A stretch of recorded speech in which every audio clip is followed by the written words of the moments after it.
अब हेड डालिए, laws of photo electric effect and explanation by Einstein. लिखिए, photo electric effect is an instantaneous process. यहां हम दोनों बातें लिखेंगे कि वेव थ्योरी के अकॉर्डिंग ये ऑब्जर्वेशन क्यों एक्सप्लेन नहीं हो पाया और आइंस्टीन ने इसे कैसे एक्सप्लेन किया। फोटो इलेक्ट्रिक इफेक्ट एक इंस्टेंटेनियस प्रोसेस है। इंस्टेंटेनियस प्रोसेस का मीनिंग, जैसे ही आप यहां एमीटर पर लाइट इंसिडेंट करते हैं, बिना किसी टाइम गैप के यहां मिली एम्पियर मीटर में करंट आपको मिल जाती है। जैसे ही आप इस लाइट इंसिडेंट लाइट को खत्म कर देते हैं, तुरंत यहां से करंट भी बंद हो जाती है। ऐसा नहीं कि लाइट कट ऑफ करने के बाद भी कुछ देर तक करंट चलती रहे। ऐसा नहीं कि आपने लाइट इंसिडेंट करी और करंट यहां कुछ देर के बाद हुई, जबकि वेव थ्योरी से ऐसा नहीं होना चाहिए था। वेव कंसेप्ट के according time gap, time lag होना चाहिए था फोटो इलेक्ट्रिक करंट और इंसिडेंट ऑफ रेडिएशन के बीच में। वेव नेचर के हिसाब से क्या होना चाहिए था, ये इलेक्ट्रॉन है, रखा हुआ है, और यहां इस इलेक्ट्रॉन पर लाइट आई। कैसी light I? Light in the form of wave. Light wave यहां इंसिडेंट हुई। वेव का मीनिंग है ये अपने साथ कुछ एनर्जी कैरी करे, कुछ एनर्जी लेकर आए। अब यहां से सपोज इस इलेक्ट्रॉन को निकलने के लिए सपोज आपको 4.2 इलेक्ट्रॉन वोल्ट की एनर्जी रिक्वायर्ड है। 4.2 इलेक्ट्रॉन वोल्ट यानी वर्क फंक्शन हो गया इस सरफेस के लिए। तो वेव थ्योरी के अकॉर्डिंग 4.2 इलेक्ट्रॉन वोल्ट की एनर्जी इकट्ठी करने तक इसको बाहर नहीं निकलना। पीछे से वेव आ रही है, उस वेव की एनर्जी इसने एब्जॉर्ब करी। जब इसके पास एनर्जी हो गई 4.2 इलेक्ट्रॉन वोल्ट, तब ये निकल करके बाहर आए। यानी कि इंसिडेंट ऑफ रेडिएशन और एमिशन ऑफ इलेक्ट्रॉन के बीच में कुछ ना कुछ टाइम गैप होना जरूर चाहिए था, अगर हम ये मानकर चलते हैं कि लाइट इज अ वेव। ठीक है। लेकिन इसके अगेंस्ट आइंस्टीन ने क्या कहा? आइंस्टीन ने सिर्फ इतना बताया कि लाइट है, ठीक है, वेव है, लेकिन ये तो एक कंटिन्यूअस वेव नहीं है। किसकी फॉर्म में है? पैकेट की फॉर्म में है ये। और ये जो पैकेट है अपने आप में है तो ये एनर्जी ही, लेकिन ये पैकेट किसकी तरह से काम करने लगता है? पार्टिकल की तरह से काम करता है। फोटो इलेक्ट्रिक इफेक्ट में ये पैकेट ऑफ एनर्जी पार्टिकल की तरह से काम करता है। और पार्टिकल की तरह से काम करने का मीनिंग क्या हुआ कि एक इलेक्ट्रॉन और इस पर आकर टकरा रहा है क्या? दूसरा एक पार्टिकल। इनका कोलिजन, इनका आपस में कोलिजन, कोलिजन होते ही क्या होगा? कोलिजन होते ही इस आने वाले पार्टिकल की एनर्जी, इस पार्टिकल की एनर्जी ट्रांसफर हो गई इलेक्ट्रॉन को। और इस इलेक्ट्रॉन को अगर इतनी एनर्जी मिल गई, कितनी एनर्जी कि वो सरफेस छोड़कर बाहर जा सके, तो सरफेस से बाहर निकल जाएगा। लेकिन अगर पीछे से टकराने वाले पार्टिकल ने इतनी एनर्जी नहीं दी जिसे लेकर के इलेक्ट्रॉन बाहर निकल सके, तो ये इलेक्ट्रॉन बाहर नहीं निकल पाएगा। लाइट का इंसिडेंट होना यानी पार्टिकल का टकराना और इलेक्ट्रॉन का एमिशन, ये दोनों अलग अलग घटनाएं नहीं है, ये सिंगल इवेंट है, ये एक ही घटना है। और जब ये एक ही घटना, तो दोनों के बीच में टाइम पॉसिबल ही नहीं है, टाइम गैप। लाइट का टकराना यहां आकर के और इलेक्ट्रॉन का एमिशन होना, ये अलग अलग घटनाएं नहीं है, ये एक ही घटना है। जैसे दो पार्टिकल हैं, टकरा गए आपस में, तो टकराया और अगला पार्टिकल चला, टकराना और अगले पार्टिकल का चलना, ये एक ही इवेंट है। तो फिर टकराने के और चलने के बीच में कोई गैप पॉसिबल नहीं है। ठीक है, लिखते हैं इसे हम। नंबर 1 आपने क्या लिखा? Photo electric effect is an instantaneous process. लिखिए, it can not be explain on wave theory. It can not be explained on wave theory since electron need some time to accumulate. electron needs electron needs some time to accumulate sufficient energy from the incident wave. Therefore there must be some time gap between incidence of radiation and emission of electron. Next paragraph. Einstein explained it that in photoelectric effect, photon behave as a particle. The incidence of photon and the emission of electron is a single process of collision between two particles. In this collision, photon comes to rest. Since the rest mass of photon is zero, and hence photon lose its existence, and all the energy possessed by photon is gained by electron. If this energy is sufficient, bracket में लिखिए, equal or larger than work function, bracket close, electron is emitted from the surface. Number 2 law, existence of threshold frequency for any surface, for every surface लिखो, क्योंकि थोड़ा सा और change करो, existence of a certain threshold frequency for every surface. तो पहले threshold frequency लिख लेते हैं, क्या है? हेडिंग डाल दीजिए इसी के अंदर, सब हेडिंग डाल दीजिए threshold frequency. The minimum frequency of incident radiation for the given surface such that incident radiation having frequency less than this particular frequency do not cause photoelectric emission. However strong is the incident radiation.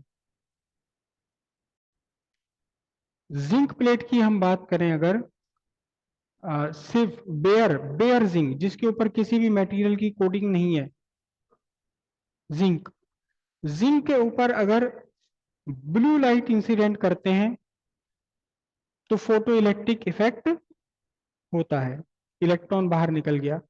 Zinc के ऊपर अगर green light incident कराते हैं तो भी photo electric effect होता है और इलेक्ट्रॉन बाहर निकलते हैं। लेकिन अगर जिंक के ऊपर आपने रेड लाइट इंसिडेंट करा दी, रेड लाइट चाहे कितनी भी स्ट्रांग है वो रेड लाइट से कोई भी एमिशन नहीं होता। यानी हम ये कहेंगे कि कम से कम ग्रीन कलर की लाइट तो होनी ही चाहिए इंसिडेंट जिंक प्लेट पर, जिससे फोटो इलेक्ट्रिक एमिशन होता है। ये ग्रीन कलर की लाइट चाहे बिल्कुल हल्की सी भी क्यों ना हो तो भी फोटो इलेक्ट्रिक एमिशन हो जाएगा, जबकि रेड लाइट चाहे कितनी भी स्ट्रांग हो फोटो इलेक्ट्रिक एमिशन नहीं होगा, बिल्कुल भी नहीं होगा। कितनी भी देर तक आप इंसिडेंट कराते रहे, कितनी भी स्ट्रॉन्ग लाइट हो, नहीं होगा फोटो इलेक्ट्रिक एमिशन। करेक्ट। जबकि वेव नेचर के अकॉर्डिंग ऐसा नहीं होना चाहिए, क्योंकि इस रेड लाइट में भी एनर्जी तो है। वेव नेचर के अकॉर्डिंग अगर हम कहते हैं वेव, लाइट को हम कहते हैं वेव, तो वेव कहने पर जो एनर्जी है, energy carried by a wave directly proportional to है इंटेंसिटी ऑफ वेव। तो ये बात तो बिल्कुल ही उल्टी पड़ रही है कि बहुत कम इंटेंसिटी है ग्रीन कलर की या ब्लू कलर की तो फोटो इलेक्ट्रिक इफेक्ट हो रहा है, लेकिन बहुत ज्यादा इंटेंसिटी है रेड कलर की और फोटो इलेक्ट्रिक इफेक्ट नहीं हो रहा। इसका मतलब, जबकि रेड कलर की ज्यादा इंटेंसिटी में क्या है, इसकी एनर्जी ज्यादा है, लेकिन उस ज्यादा एनर्जी से भी एमिशन नहीं हो रहा, ज्यादा एनर्जी से भी एमिशन नहीं हो रहा। ठीक है, पहली सी बात को लिख लीजिए। Wave theory can not explain the existence of threshold frequency. The energy carried by a wave, energy carried by a wave depend on the intensity of wave, बल्कि डिपेंड भी मत लिखो, directly proportional to the intensity of wave.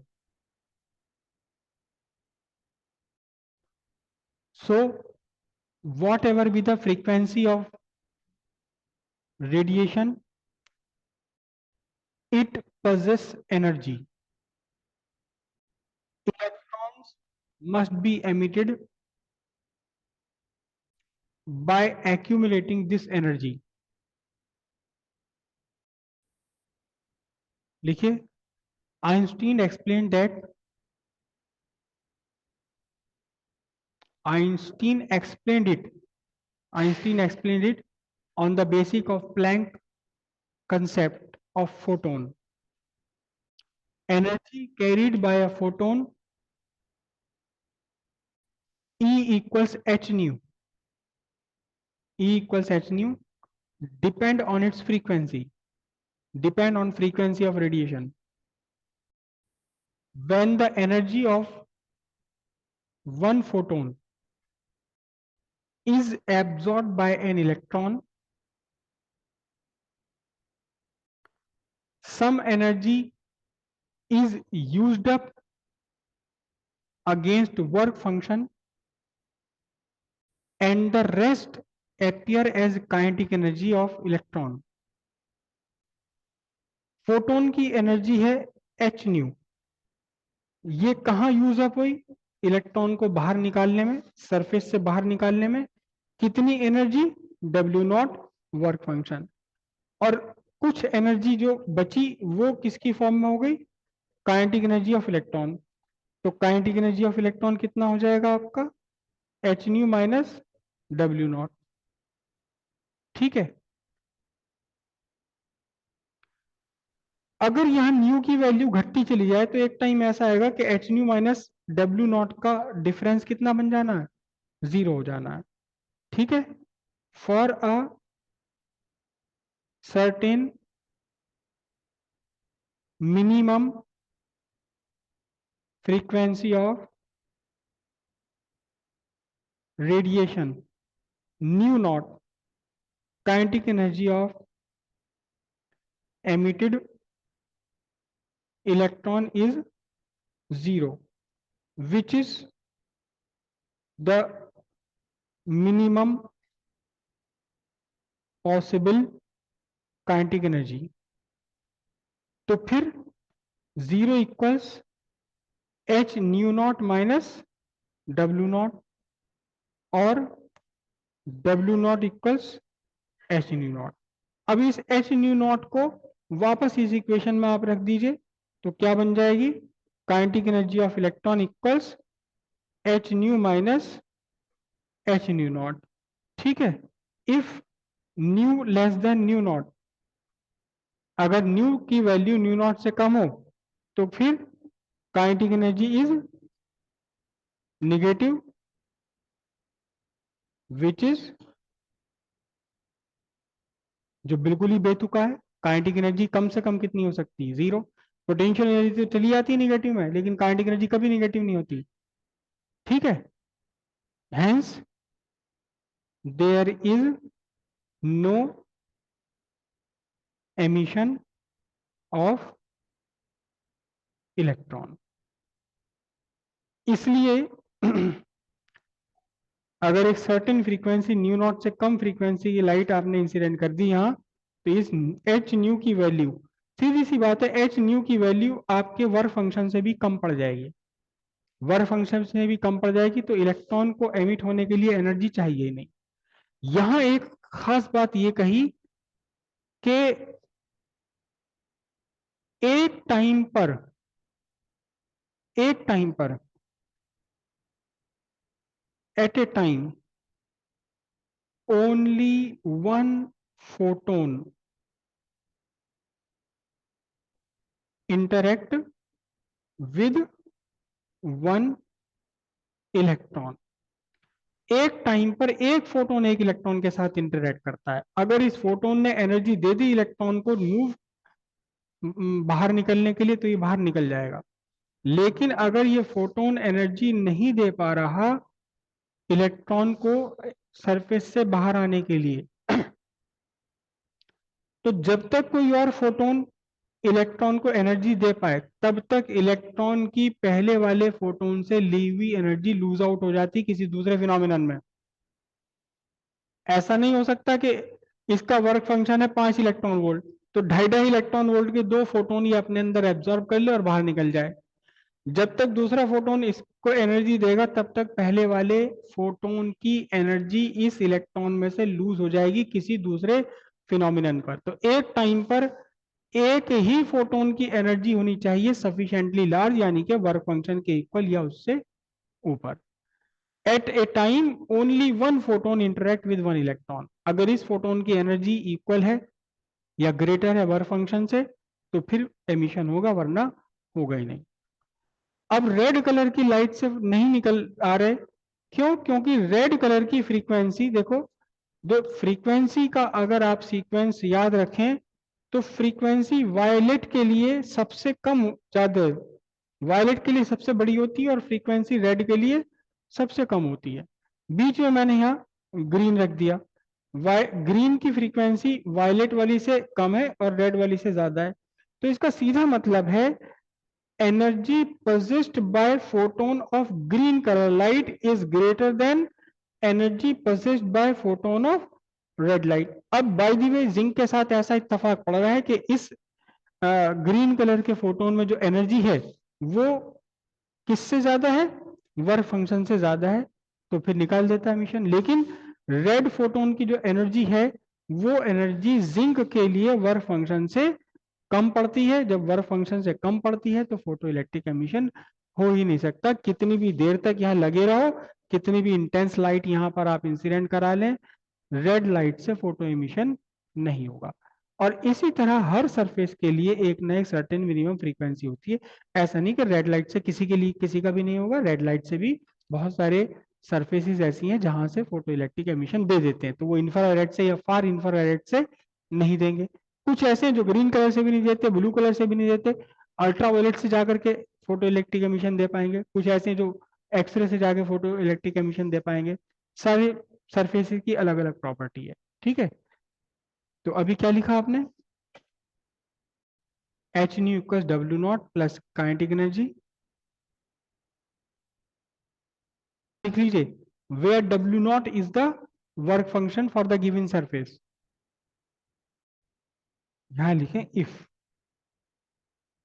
New less than nu naught kinetic energy is negative which is absurd. बिल्कुल ही बेतुकी बात है kinetic energy का negative होना। एक नोट लिख लीजिए, electron, a single electron cannot gain energy from two or more electrons, from two or more photons। Next law number 3 हो गया अब ये। For a given surface above threshold frequency, ABOVE, above threshold frequency, saturated photoelectric current is directly proportional to the intensity of incident radiation. देखिए, in photon theory of radiation, by photon theory of radiation, intensity represent number of photons incident per second normal to the surface. Larger the intensity, larger the number of photons incident per second. Hence, larger the number of photoelectrons. Hence, larger is the saturated current. Next observation लिखते हैं. Dependence of photoelectric current on the potential of collector and the appearance of saturated current. अब समझिए इसे ध्यान से. Kinetic energy of an emitted electron E is equals to h nu minus w not. मतलब जब इस इंसिडेंट फोटोन की energy कम से कम w नॉट के बराबर होगी तो इलेक्ट्रॉन एमिट होगा विद जीरो काइनेटिक एनर्जी. लेकिन अगर इस इंसिडेंट फोटोन की एनर्जी वर्क फंक्शन से ज्यादा है तो कुछ एनर्जी का कुछ पार्ट यूज हो जाएगा वर्क फंक्शन के अगेंस्ट और कुछ रह जाएगा काइनेटिक एनर्जी की फॉर्म में. मतलब एनर्जी ऑफ फोटोन दो जगह यूज होनी है, वर्क फंक्शन के अगेंस्ट और बाकी बची हुई काइनेटिक एनर्जी प्रोवाइड करने में. एक्चुअली किसी भी फोटोन की एनर्जी तीन जगह यूज होती है. तीन जगह यूज होती है किसी भी फोटोन की एनर्जी. कैसे? ये सरफेस है, ठीक है, मेटल की सरफेस, और ये मेटल के आयंस जो कि पॉजिटिव आयंस हैं. मेटल के सारे आयंस पॉजिटिव आयंस हैं. इन्हीं में से निकल कर आए हैं कौन? जिन्हें हम कहते हैं फ्री इलेक्ट्रॉन्स. और इनके बीच बीच में है क्या? इन्हीं में से निकले हुए फ्री इलेक्ट्रॉन्स. ये फ्री इलेक्ट्रॉन्स है.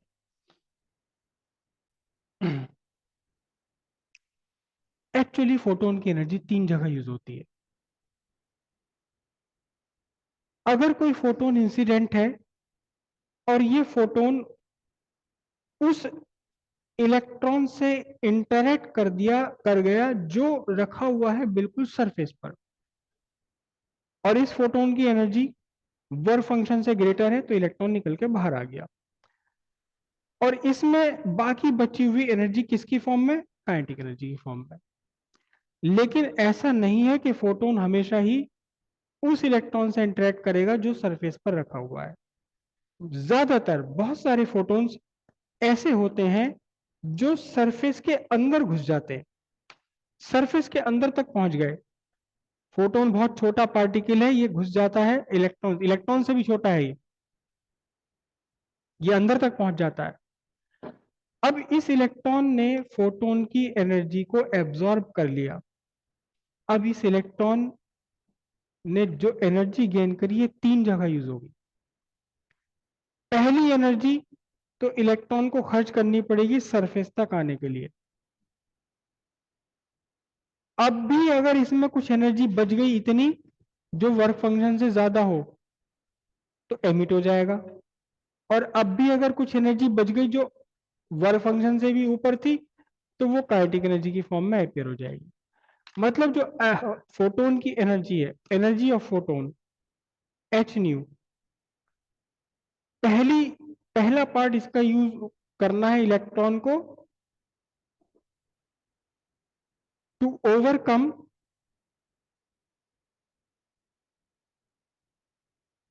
Attraction of kernels plus work function plus kinetic energy.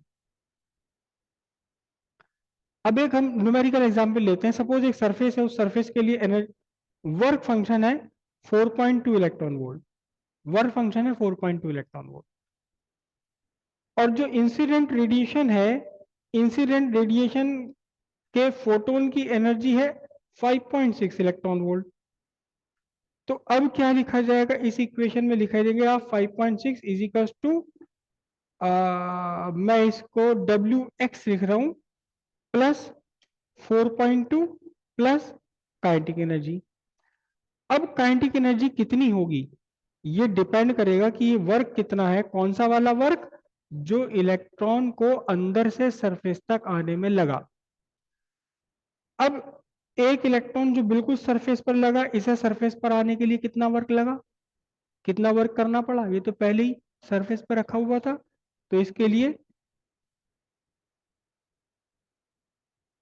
For an electron on the surface Wx कितना होगा? 0। तो फिर काइनेटिक एनर्जी कितनी बन जाएगी? काइनेटिक एनर्जी आपकी बनेगी 5.6 में से 4.2 सब्ट्रैक्ट कर दो तो कितना बचा? 1.4 इलेक्ट्रॉन वोल्ट।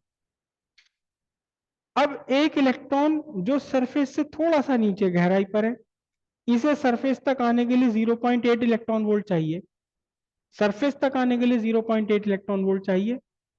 फिर सरफेस से बाहर निकलने के लिए, सरफेस तक आने के लिए 0.8 इलेक्ट्रॉन वोल्ट चाहिए, फिर सरफेस से बाहर निकलने के लिए चाहिए। तो अब इसकी काइनेटिक एनर्जी कितनी बची? काइनेटिक एनर्जी कितनी बची? 0.6 इलेक्ट्रॉन वोल्ट। एक ये वाला इलेक्ट्रॉन, इसे सरफेस तक आने के लिए ही 1.4 इलेक्ट्रॉन वोल्ट की एनर्जी चाहिए थी। तो अब क्या बना?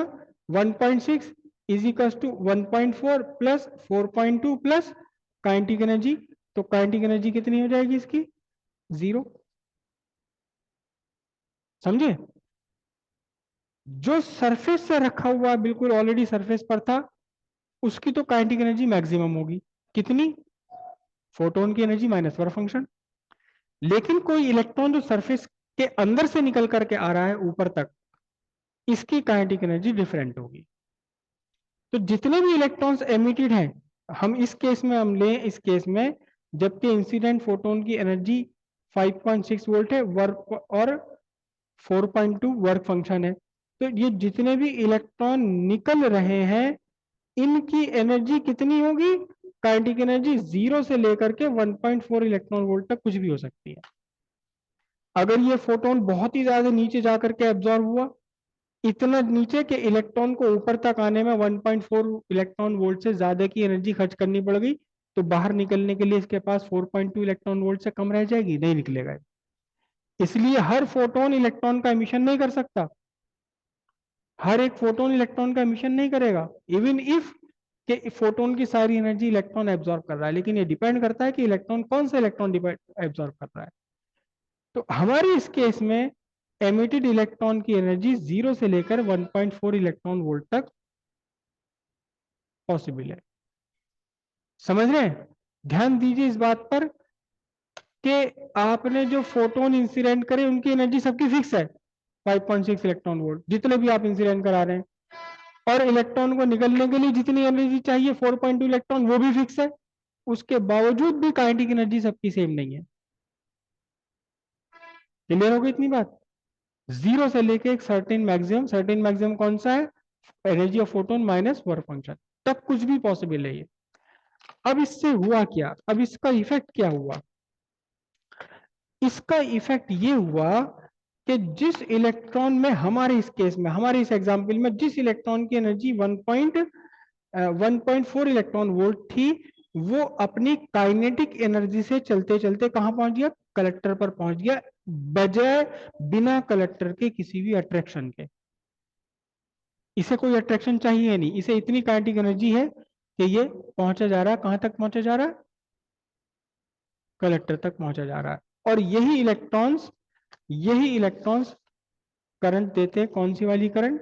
वो करंट जबकि आपने कलेक्टर का पोटेंशियल 0 रखा हुआ विद रेस्पेक्ट टू। अब यहां भी ये भी एक्सप्लेन हो जाता है कि अगर लार्जर इंटेंसिटी है तो इस तरह के कौन से वाले, लार्ज काइनेटिक वाले एनर्जी वाले इलेक्ट्रॉन्स भी ज्यादा होंगे, तो फिर 0 पोटेंशियल पर फोटो इलेक्ट्रिक करंट बढ़ जाएगी। क्लियर हुई इतनी बात? बाकी इलेक्ट्रॉन्स का क्या हुआ?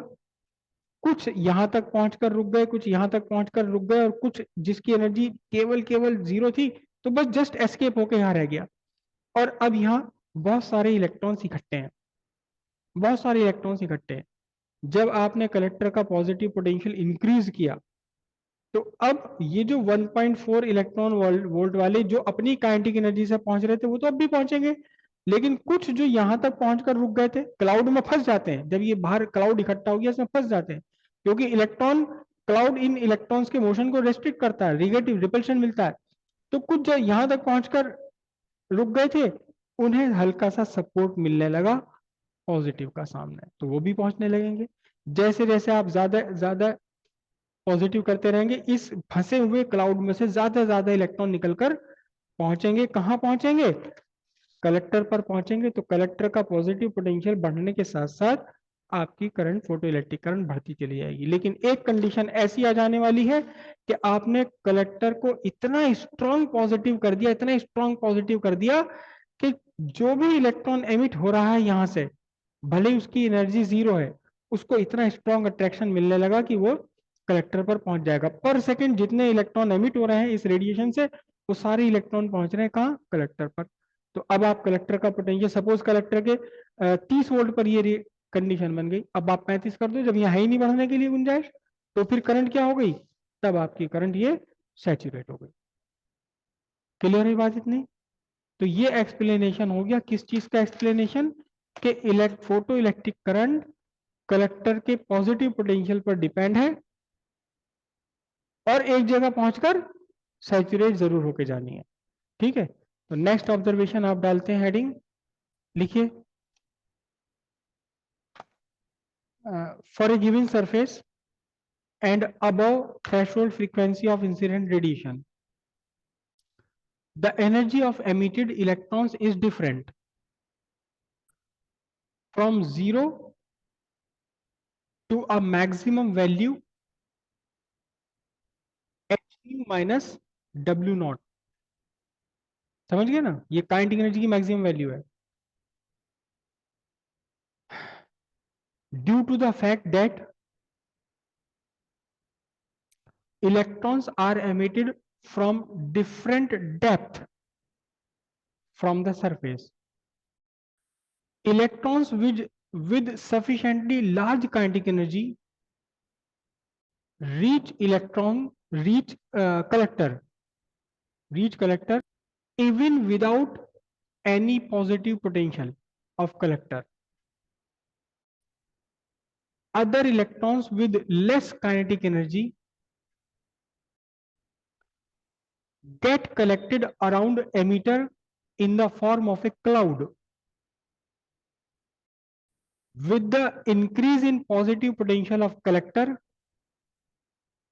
more and more electrons from this cloud reach collector and hence second.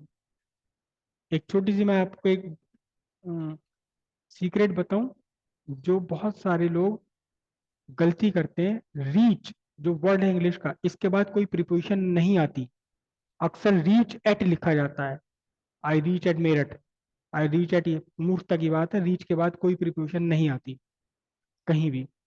हाँ, क्या लिखा आपने, रीच इलेक्ट्रॉन कैरेक्टर पर second for a certain positive potential of collector,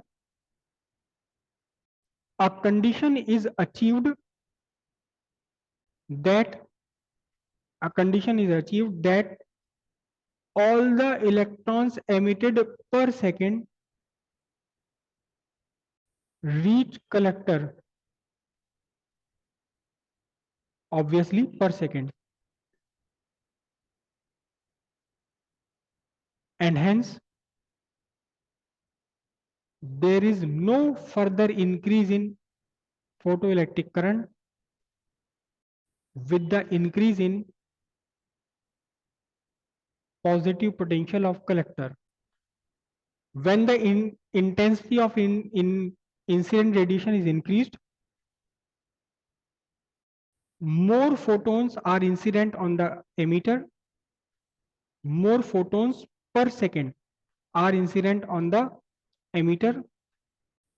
Number of photoelectrons per second increases, and hence saturate current increases.